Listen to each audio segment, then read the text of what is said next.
Hi, good evening. I'll be talking about today the Battle of Lexington and Concord and its significance on American Revolutionary history. This battle is not to be understated.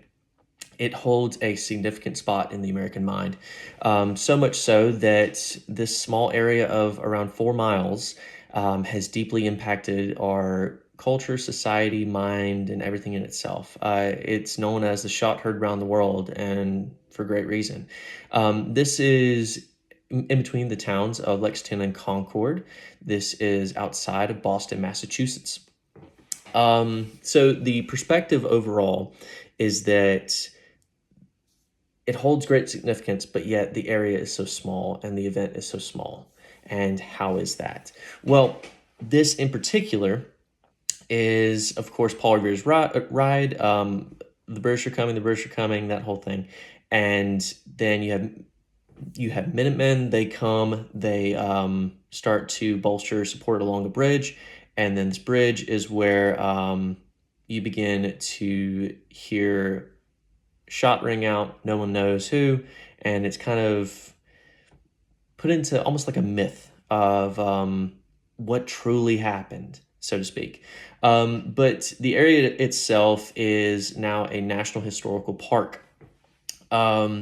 This area is memorialized, and the memorial specifically, starting out, highlighted as John McWilliams has specified the kind of the securing of liberties, but yet it leaves out a significant piece in that it doesn't talk about slavery. It's kind of the whole idea, and what he expresses as being, yeah, freedom for all, great, but not you.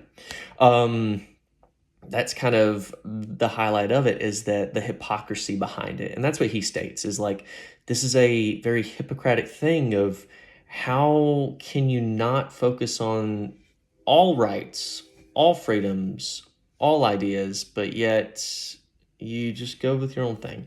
And then Ruth Boggin provides the perspective of a Black Minuteman, and how he talks about how he expresses just this full unification of liberty and how it's great and unifying and awesome, but yet he can't feel, or but yet he can only feel as if this is a punishment upon the land from God for their sins that they've done, highlighting the significance of slavery. And so one is a taking away and one is a adding of, in this ballad from this Black Minuteman. And so the site itself, it is kept up. It allows for tourists to come and examine the battlefields and the old houses that are nearby. And actually, most recently, they did find some musket fragments. So they are still doing some archaeological digs and all that kind of stuff around the area. And this site is actually beneficial to students who are wanting to experience it for themselves, because it provides a perspective.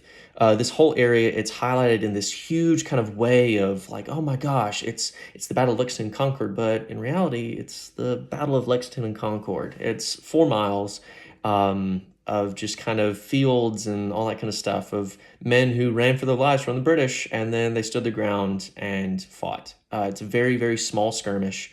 And students, in seeing that, can gain a perspective of the human mind, of how it blows things out of proportion, when in reality, it's very self-contained. And so my sources being Minuteman National Historical Park. This is the National Park Service. McWilliams, John, Lexington, Concord, and the Hinge of the Future. And Bogdan Ruth, the Battle of Lexington, a patriotic ballad by